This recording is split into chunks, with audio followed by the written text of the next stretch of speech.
Super, excellent. L'ordre du jour ce soir, c'est assez simple. Euh, je vais vous présenter un peu c'est quoi la maladie d'Addison et les questions les plus fréquemment posées sur la maladie. Ensuite, je vais vous présenter notre organisme à but non lucratif qui s'appelle la Société canadienne d'Addison et on aurait du temps par la suite pour des questions. Et si je n'ai pas les réponses ce soir, je vous promets d'aller les trouver et vous revenir par la suite.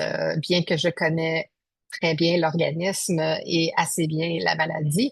Je ne suis pas experte, je ne suis pas médecin, je suis bénévole pour la société et je vais faire mon possible ce soir pour vous informer un peu sur tout cela. Si ça vous convient, je vais continuer. Ingrid va pouvoir me dire s'il y a des questions dans le chat au fur et à mesure. Euh, Juste pour être franche dans le temps, je préfère garder les questions à la fin, mais s'il y a quelque chose que vous ne comprenez pas bien ou quoi que ce soit, faites-moi signe, puis on va s'ajuster en conséquence. Vous m'entendez bien, vous voyez bien les diapos, parfait. Et si vous connaissez comment utiliser l'option de main levée dans Zoom, c'est toujours préférable quand vous posez vos questions. Mais si vous préférez le chat, on vous invite de mettre vos questions là-dessus. Pour m'aider dans la présentation, j'aimerais juste, si vous avez la capacité de mettre dans le chat d'où vous venez et si vous avez la maladie d'Addison, l'inscrire dans le chat. Si vous n'êtes pas encore diagnostiqué, si vous êtes juste curieux sur les maladies orphelines, ça va juste me positionner un peu pour savoir qui est autour de la table virtuelle ce soir. Merci beaucoup. C'est ça. Qu'est-ce qui est la maladie d'Addison? Ben, en fait, c'est aussi appelé insuffisance surrénalienne primaire, qui est une maladie rare.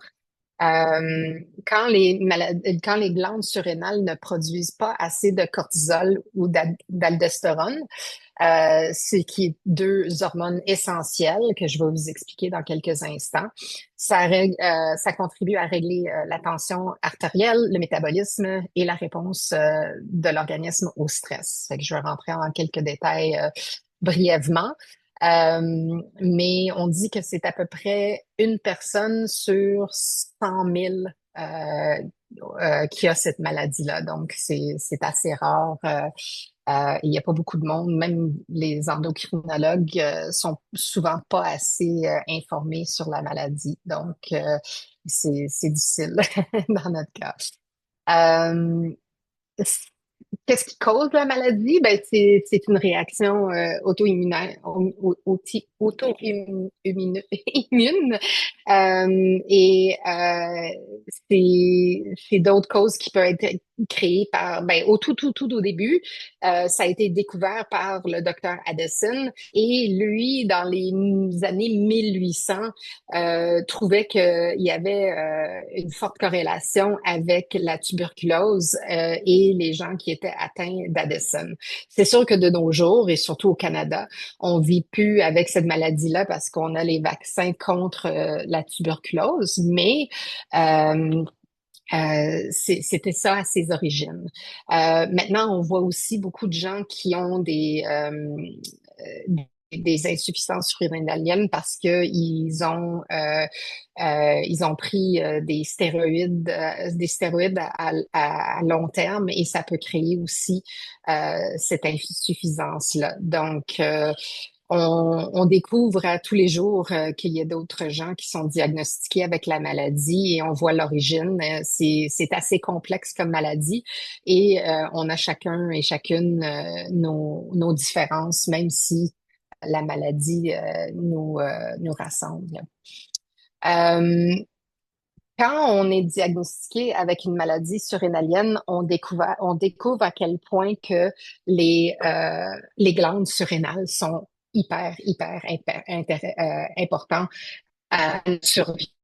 Euh, Réagir au stress, c'est le rôle principal de cortisol dans notre corps. Mais c'est autant un stress positif que négatif. Donc, souvent, quand on pense au stress, on pense beaucoup au stress négatif, mais je veux souligner ici aussi que ça peut être un stress positif aussi relié à l'émotionnel, à notre énergie, la glycémie, la tension artérielle. Moi, quand j'ai fait ma première crise, ma tension artérielle était très, très, très, très basse et j'étais à ça de tomber dans les pommes. Donc, c'est un signe que ça va mal dans ce temps-là. Euh, on dirait que tout passe par les glandes surrénales. La pression, ça gère aussi l'énergie et le métabolisme. Ça vient soutenir le système immunitaire aussi. Donc, on doit être doit faire très attention au niveau de comment on se protège, parce que si on attrape une petite grippe ou quoi que ce soit, si on fait une fièvre, ça peut être très dangereux avec les gens qui vivent avec cette maladie-là. Et en anglais, on appelle ça le fight or flight response, mais c'est le combat, la réponse combat ou fuite, qui est gérée aussi avec l'adrénaline et le noradrénaline, qui affecte aussi le rythme cardiaque, la respiration, et nous aide normalement à gérer des situations d'urgence. Donc, quand on vit avec des problèmes de glandes surrénales, ça aussi, c'est affecté. Donc, il y a beaucoup de choses qui se passent en même temps. Et dès qu'on fait de l'insuffisance surrénalienne, on voit jusqu'à quel point que ces glandes-là sont hyper importantes pour notre survie.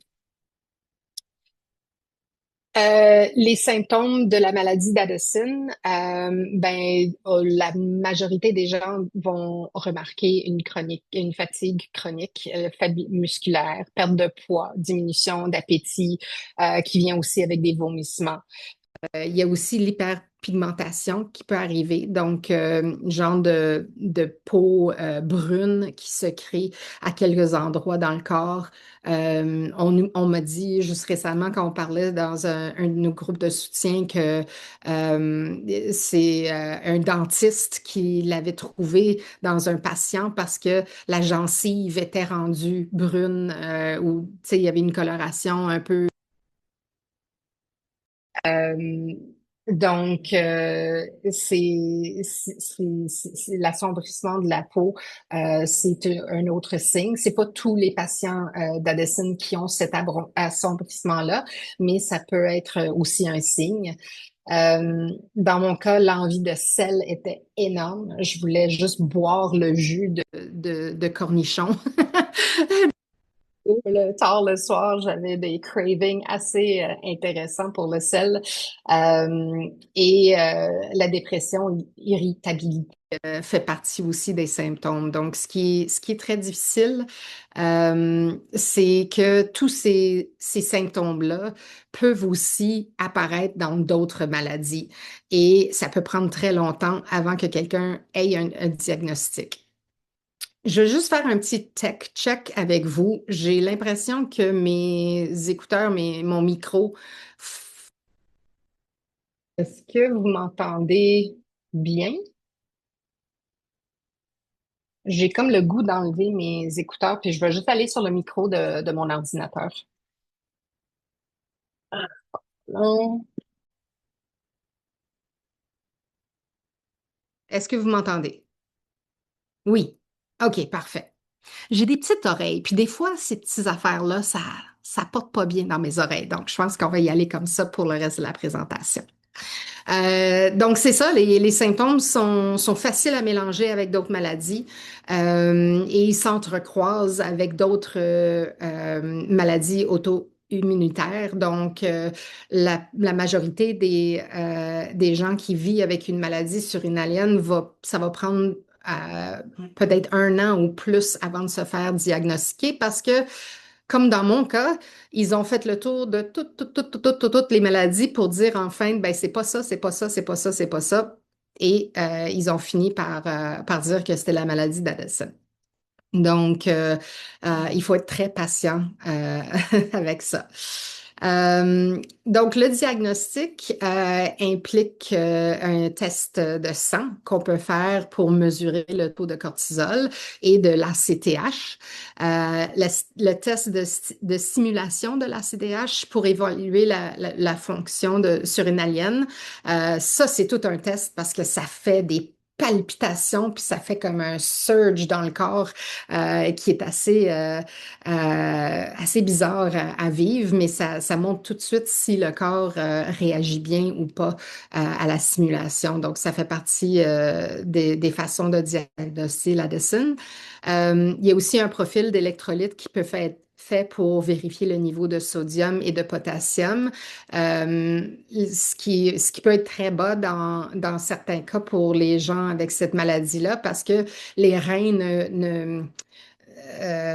ne fonctionnent plus comme avant pour retenir le montant de sel qu'on devrait avoir dans notre corps. Donc, c'est pour ça que plusieurs personnes vont prendre des médicaments supplémentaires autres que le remplacement pour le cortisol. Et on prend aussi souvent les électrolytes pour garder les choses bien équilibrées. Il y a aussi les examens d'imagerie. Ne me faites pas prononcer ce mot-là. Je vais le laisser à l'écran et vous pourriez pratiquer chez vous par la suite. Mais c'est ça en général que les médecins vont faire pour faire la diagnostic. Pour le traitement, c'est un traitement par les hormones, donc l'hydrocortisone, qui est vraiment le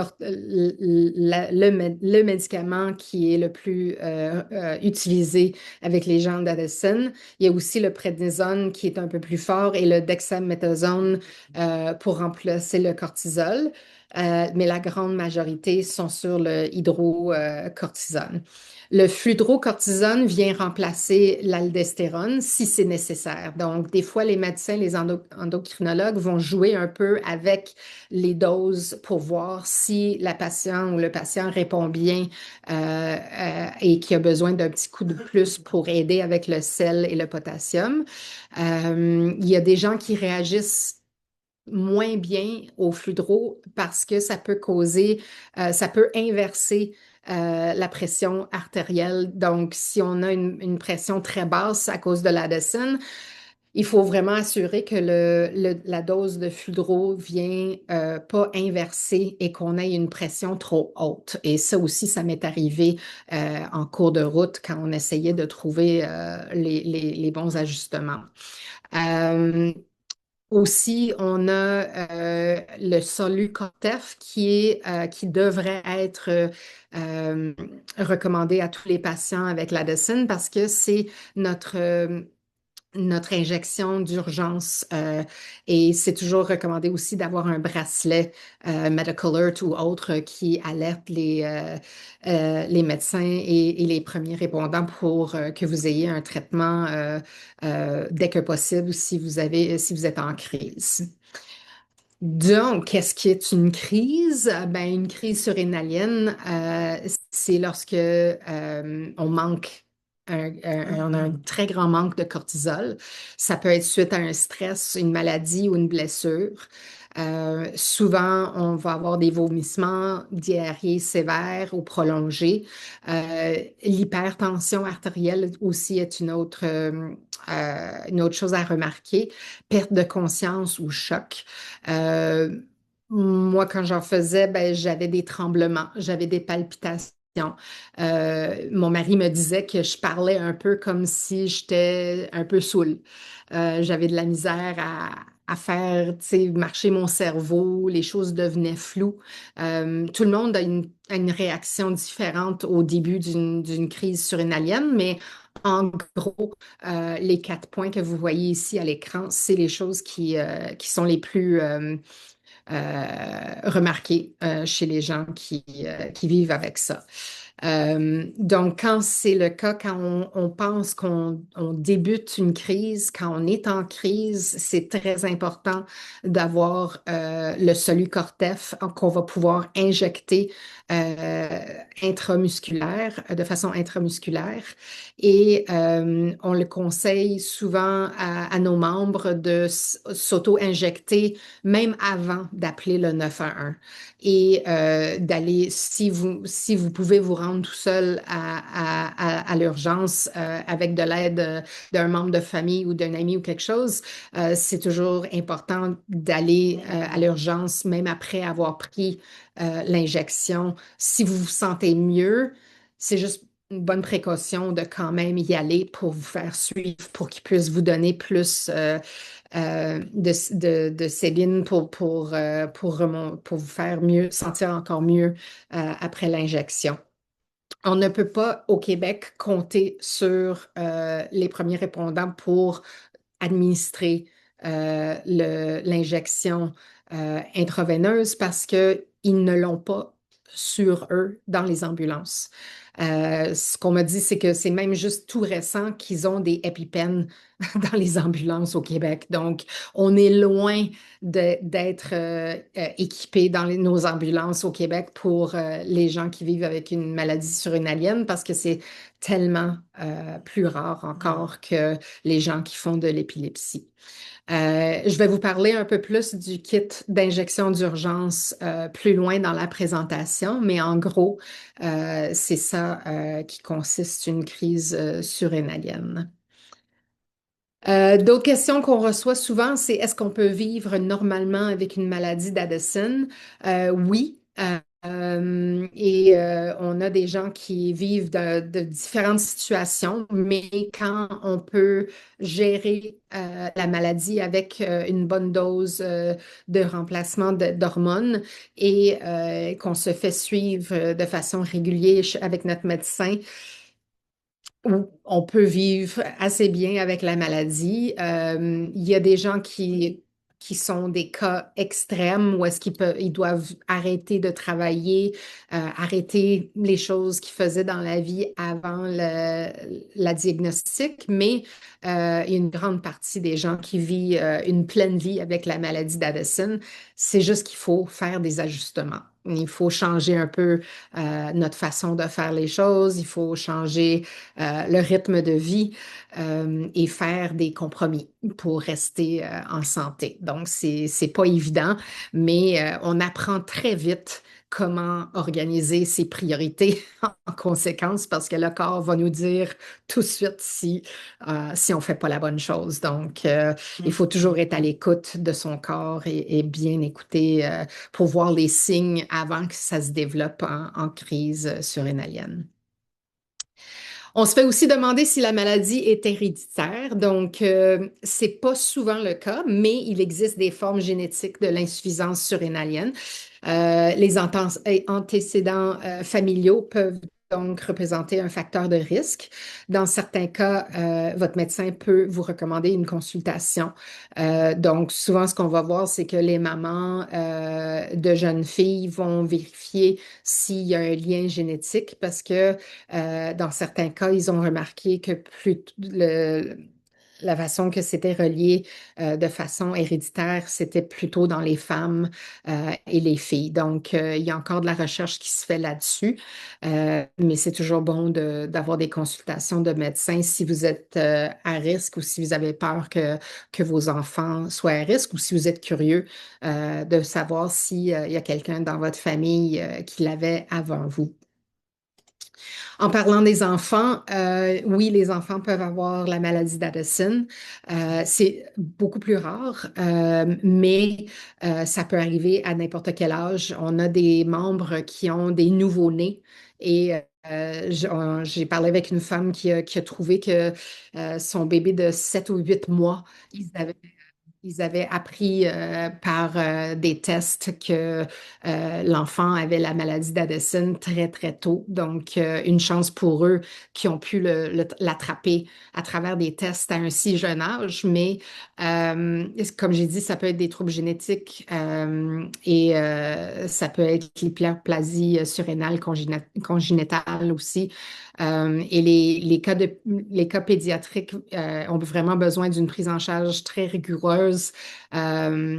c'est difficile même pour moi d'imaginer qu'est-ce que ça peut être pour un enfant de vivre avec ça parce que en tant qu'adulte, on sait que c'est difficile à gérer, on sait que c'est pas évident de gérer les stress, les émotions et tout ça. Donc, pour un enfant et pour les parents de ces enfants-là, il faut être encore plus vigilant pour gérer tout ça. Est-ce que ça va pour l'instant? Oui, je vais juste regarder le chat vite, vite pour voir qui est avec nous ce soir. Je connais quelques-uns de vous parce que vous êtes déjà membres. Euh, Merci Hélène, merci Marie, bonjour tout le monde. OK. Euh, à l'urgence, ils ne connaissaient pas la maladie. Je suis allée plusieurs fois. Oui. Euh, Ça, c'est quelque chose qui arrive souvent à l'urgence.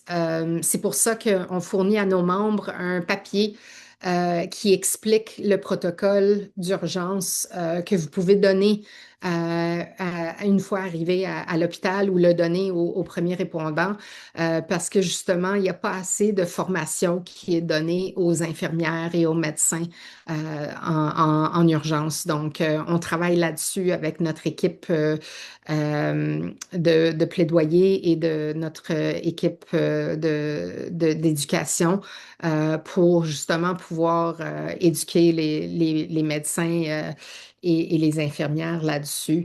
Et même moi, à mon propre hôpital, 3 fois à l'urgence, même en portant le bracelet, même en disant 1000 fois que j'étais là pour cette raison-là, ils m'ont dit, ah, il faut quand même qu'on assure que c'est pas d'autres raisons.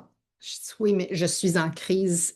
Je sais c'est quoi, je reconnais les symptômes, puis non, non, on va faire les tests, on va faire ci, on va faire ça. Donc, c'est vraiment frustrant qu'on doit se battre tant que ça, surtout quand on n'a pas d'énergie, puis on est prêt de tomber dans les pommes, que c'est pas le moment de faire ça, mais on travaille là-dessus. C'est vraiment une grande priorité pour nous à la société de faire cette éducation-là auprès des professionnels.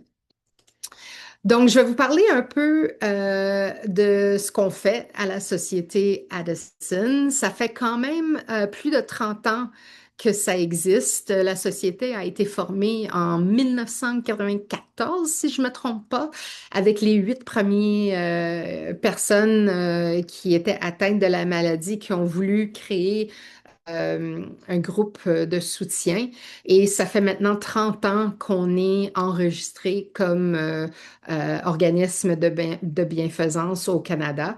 Et je dirais que ça a été avec les derniers changements dans la gouvernance qu'on a pris une approche un peu plus structurée parce qu'on voyait le nombre de membres grandissant et bien que ça a été commencé assez grassroots, on a vu depuis les dernières années que ça nous prenait une structure plus formelle pour gérer l'organisme. Donc, à la base, on est là à la défense des droits de l'éducation et le soutien pour les gens atteints de troubles surrénaliens. On est vraiment axé sur l'importance du diagnostic, du traitement et de l'accès aux médicaments essentiels. Et nos principales activités, ça tourne vraiment autour des groupes de soutien et de fournir des ressources en ligne pour les gens qui sont atteints de la maladie. On est un groupe entièrement dirigé par des bénévoles en ce moment. On a un beau groupe de 13 administrateurs et administratrices qui proviennent de tous les provinces du Canada. Et on est tous bénévoles, non seulement sur le conseil d'administration, mais on est tous impliqués au niveau des différents comités et des différents groupes de soutien. Il y en a même qui sont sur 2 comités, il y en a d'autres qui sont même en train de gérer 2 groupes de soutien. C'est un petit groupe très, très, très impliqué et on est vraiment fiers de ce qu'on est capable d'accomplir accomplir année après année avec la demande grandissante qui vient de nos membres et de nos non-membres qui sont curieux d'apprendre sur la maladie ou des centaines de personnes qui n'ont pas encore reçu de diagnostic. C'est quelque chose on voit à peu près, parce que c'est moi qui gère les inscriptions, on voit à peu près 5 à 8 personnes qui s'inscrivent comme membres à chaque mois à la société. Donc, c'est quand même, ça grandit très, très, très vite. Et donc, de quoi a l'air notre membership? Ben, c'est qu'on est à peu près 85 au Québec. On a 9 membres dans la région Atlantique, 340 en Ontario. C'est vraiment là notre plus grande masse de membres, si vous voulez. On a regroupé les prairies et les territoires ensemble parce qu'il y a peu de membres de ces régions-là. Donc, on ne pouvait pas avoir des représentants dans chaque province. On les a regroupés. Et en Colombie-Britannique, on est autour de 120 membres en ce moment. Donc, c'est des chiffres qui augmentent à tous les mois. Je vais vous parler tout à l'heure de comment on organise nos groupes de soutien avec cette géographie-là et aussi des groupes par les cibles. Au niveau de nos partenariats, on a plusieurs partenaires comme on a avec le RQMO. On fait partie aussi tout récemment d'un consortium international sur les maladies surrénaliennes. Donc ça, c'est vraiment intéressant parce qu'il y a beaucoup, beaucoup d'informations qui sortent du Royaume-Uni. Il y a des études qui se font aux États-Unis. C'est vraiment important pour nous d'être à l'affût de ce qui se passe au point de vue mondial pour, euh, pour être au courant des activités et des possibilités pour nos membres. Il y a aussi des sous-groupes qui sont dédiés à, par exemple, les membres pédiatriques, comme j'avais mentionné, les tout-petits. Et on a aussi des partenaires au niveau de la santé, au niveau gouvernemental. On participe à beaucoup de forums on est invité à des conversations sur les maladies rares avec le gouvernement du Canada.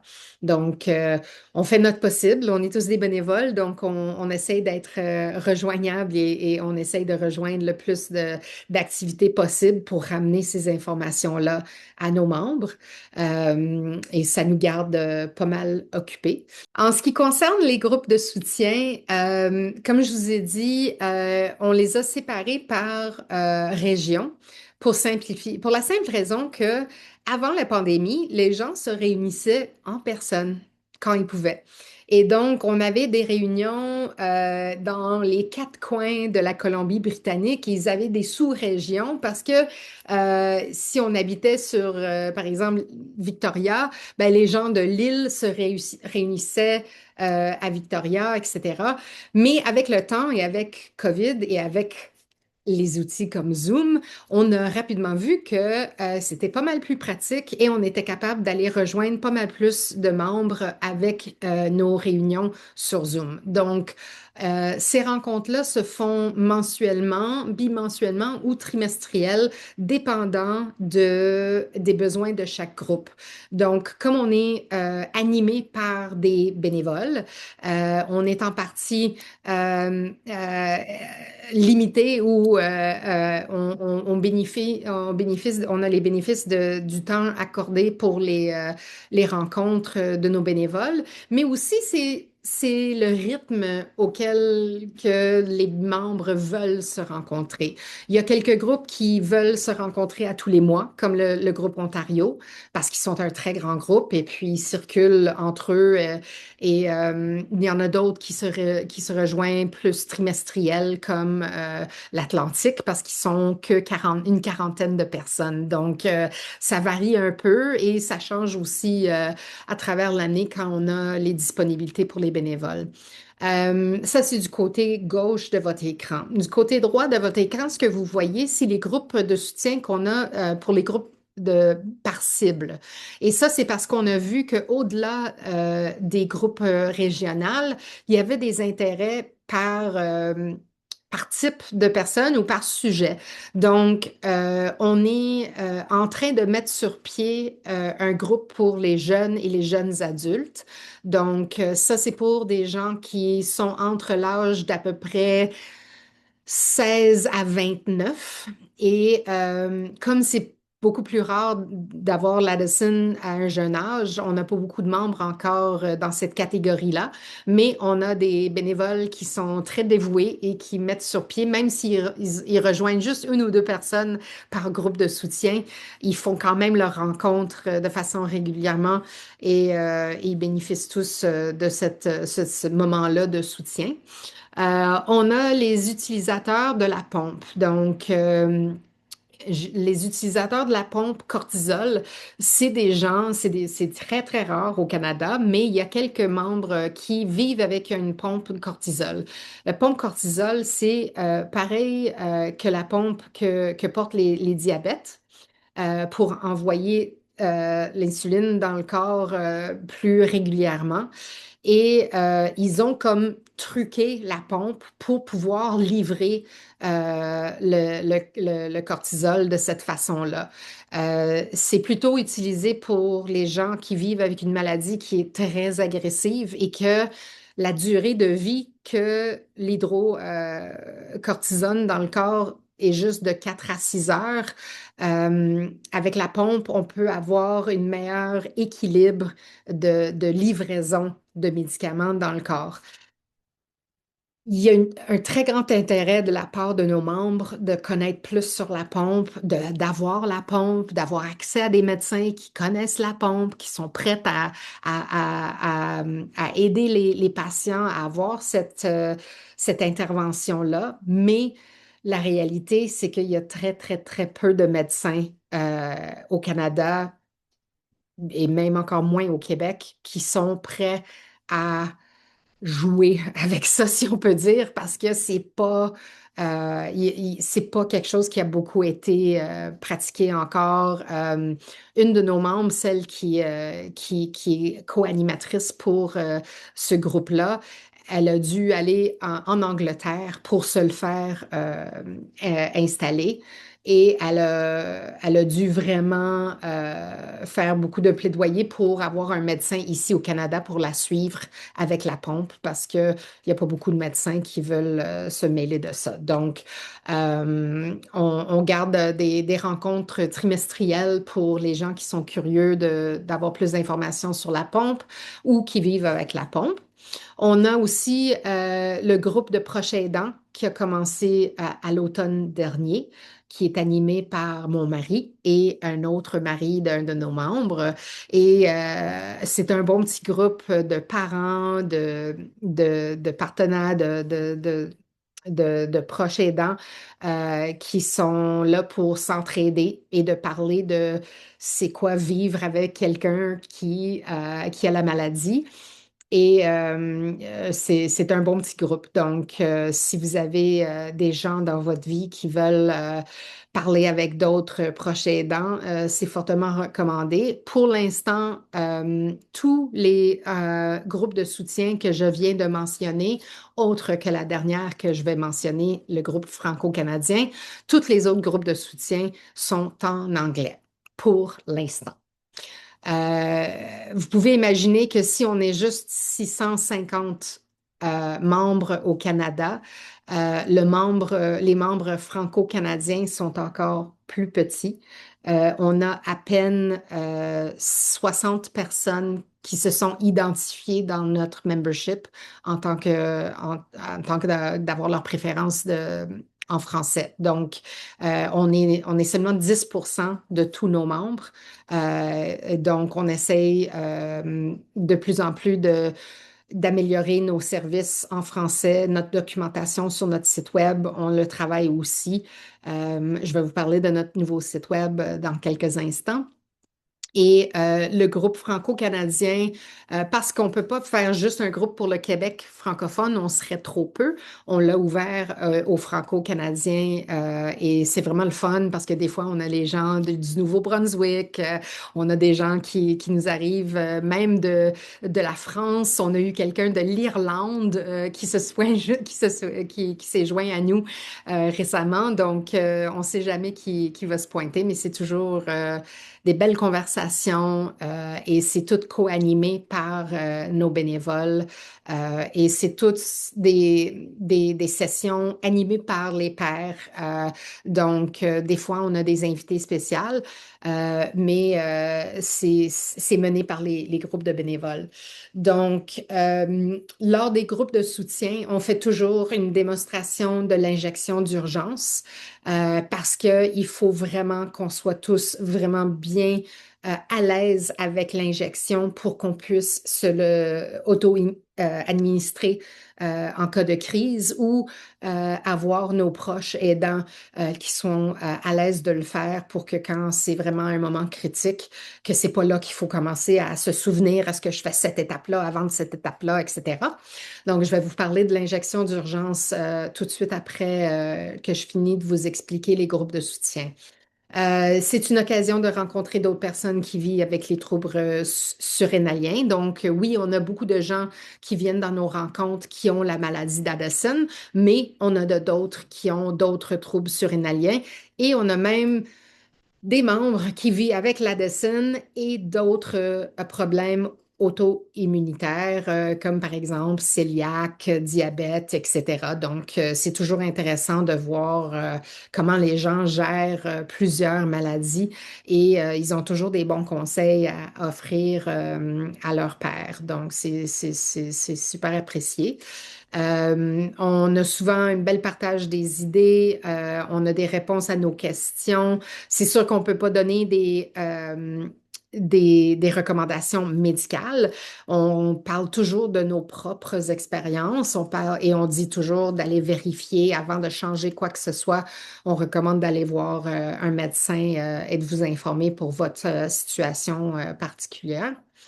On a des invités spéciales occasionnellement. Ce qu'on fait en ce moment, c'est qu'on étudie vraiment c'est quoi les sujets qui sont les plus en demande par nos membres pour qu'on puisse arrêter de faire les membres invités dans les groupes de soutien, mais plutôt convertir ça dans des groupes dans des webinaires.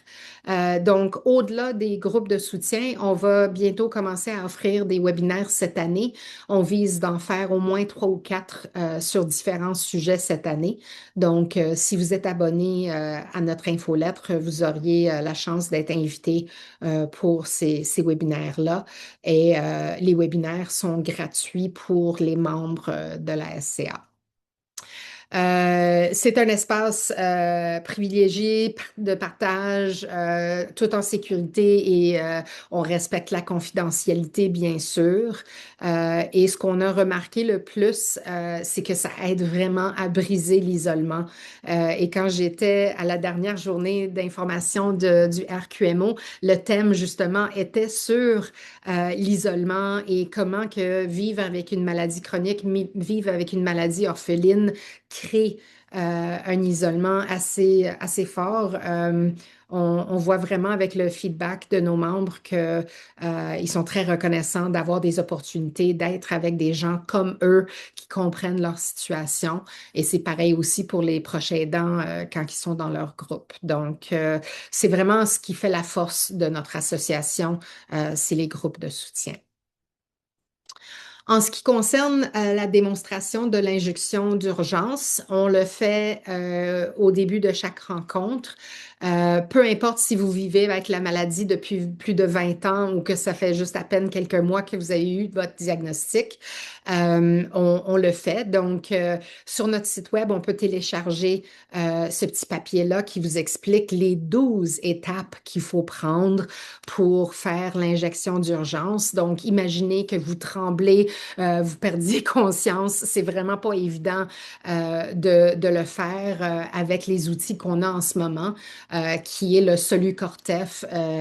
Et puis, il faut le secouer, il faut enlever le bouchon, il faut le mettre dans l'aiguille, il faut tout être sanitaire avec les choses. Puis ensuite, on fait l'auto-injection dans la jambe. Donc, nous, ce qu'on fait avec les participants, c'est qu'on leur demande de se procurer le kit d'injection d'urgence à l'avance des rencontres de soutien.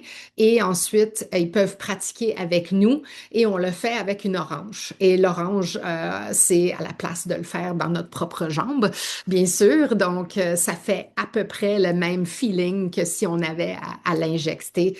Moi, quand j'ai reçu mon kit, j'ai assis mon mari, mes deux garçons et leurs deux blondes pour leur montrer comment faire pour qu'ils soient toujours préparés en cas d'urgence. Quand je voyage pour mon travail, mes collègues de travail ont toujours eu une petite présentation pour qu'ils soient prêts au cas où. Moi, je travaille à distance, donc je suis toujours à la maison, mais si vous travaillez dans un bureau, c'est toujours important d'avoir un kit avec vous et de faire une pratique avec vos collègues pour que si jamais quoi que ce soit, ils soient prêts aussi pour vous aider. Donc, ça, c'est un autre outil, un autre service qu'on offre. Et pour parler un peu du membership, l'adhésion à vie est 50 $. Il se peut que si vous étiez déjà membre avec nous, vous avez payé 25 $. Oui, en janvier cette année, on a dû augmenter l'adhésion pour la simple raison que on a découvert que l'envoi du kit de démo des flacons d'essai, juste envoyer ça par la poste coûte 20 $. Donc, imaginez qu'on chargeait 25 $ pour le membership et on était à peine capable de couvrir les frais d'envoi pour les fioles d'essai. Donc, maintenant, on a mieux balancé les choses et on a aussi été très à l'aise avec l'augmentation des frais parce que on remarquait que les membres prenaient leur adhésion à 25 $ et donnaient un don de soit 25 ou 50 ou même 100 $ des fois. On a pu, avec cet argent-là, ça nous permet vraiment d'offrir plus de formation, de faire plus de outreach et sensibilisation avec la communauté médicale et de développer nos ressources et nos outils éducatifs. Et tout ça. Et parce qu'on est aujourd'hui encore à 100% bénévole, ben, ça veut dire que chaque dollar qu'on amasse va directement pour aider les personnes qui vivent avec la maladie.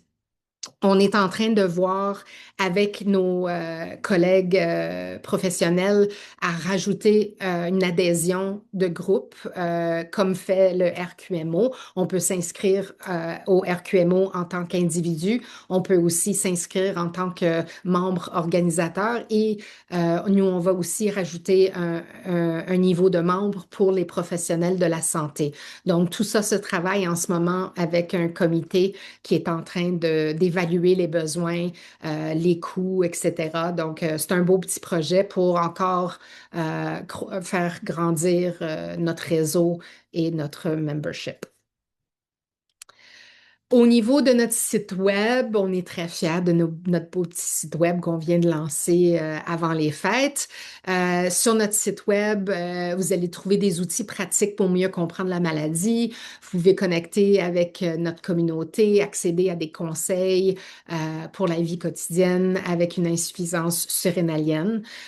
Du côté ressources, éducation et outils, on a vraiment mis le minimum en ce moment comparé à ce qu'il y avait sur l'ancien site. La raison pour ça, c'est qu'en ce moment, le gouvernement canadien est en train de revoir beaucoup de protocoles en ce qui traite des protocoles d'urgence et autres pour les maladies surrénaliennes. Donc, on est en attente de confirmer les bonnes pratiques et les bons outils avant de les mettre sur notre site web. Si jamais vous avez besoin d'une information plus précise ou quelque chose qui ne se retrouve pas sur notre site web ou qui était anciennement sur notre site web et que vous ne le trouvez plus, écrivez-moi, ça va me faire plaisir de le trouver pour vous ou au moins trouver la bonne ressource pour vous diriger un peu. C'est ça pour notre site web. On est aussi en train de bâtir une communauté plus forte euh, sur Facebook. On a quand même euh, en- environ 300, juste en bas de 300 personnes qui suivent la page Facebook. Et là, on met beaucoup d'annonces de nos groupes de soutien. On met aussi des annonces quand on a des coupures dans les médicaments. Des fois, il y a des pénuries de médicaments et il faut vraiment qu'on le sache et on se prépare. On met ces informations-là sur les réseaux sociaux. On l'utilise aussi pour recruter des bénévoles, pour partager l'information sur nos webinaires, notre AGA, etc., comme font la majorité des organismes à but non lucratif. Instagram, même chose. On est juste au tout début de notre aventure sur Instagram. On essaie de voir quelles sont les informations qui intéressent nos visiteurs. Donc, ça, c'est en voie de développement avec notre belle petite équipe de marketing et communication qui s'est formée à l'automne aussi. Et comme vous pouvez voir, ben, l'association est en voie de développement. On dirait qu'on est comme un start-up qui a 30 ans parce que on est vraiment en train d'activer sur plusieurs niveaux. Justement, comme j'ai dit au début, à cause de la demande croissante de la communauté, on vient tout juste de lancer une planification stratégique. On travaille là-dessus avec un consultant qui va nous amener à voir grand, à avoir une vision pour les 3 prochaines années. Et ça, on va le présenter à notre membership lors de l'AGA au mois de juin. On a aussi formalisé tous nos comités. On a une comité de gouvernance, on a celui de marketing et communication et un sous-groupe qui est dédié au service aux membres. On a aussi formé un groupe pour aider avec la collecte de fonds. On a eu notre premier essai de collecte de fonds avec Mardi Je donne au mois de décembre et on était tellement surpris de la réaction de notre communauté. On a dû tripler l'objectif parce on était capable d'atteindre notre objectif assez vite dans la campagne, qu'on l'a augmenté et on l'a augmenté encore. Donc, à la place d'aller chercher le 1 000 $ qu'on avait prévu, on est allé chercher pas loin de 3 000. Donc, c'était vraiment pour un petit organisme qui s'est jamais vraiment officiellement lancé dans la collecte de fonds. On a été vraiment touché par la réponse de notre communauté et le fait qu'ils voulaient vraiment soutenir cette campagne-là. Donc, on est très encouragés de continuer. On va pas achaler les gens, mais on va quand même continuer de ce côté-là. Le plaidoyer aussi, santé et recherche, ça c'est deux comités qui ont pris forme aussi juste au mois de décembre et ils travaillent très fort pour amener plus de ressources et plus d'activités au sein de nos programmes. Et comme j'ai dit aussi, on développe pas mal plus de ressources avec nos partenaires, etc. Donc, j'arrive à la fin. Je vais vous laisser mes coordonnées ici. Je vous remercie d'avoir écouté.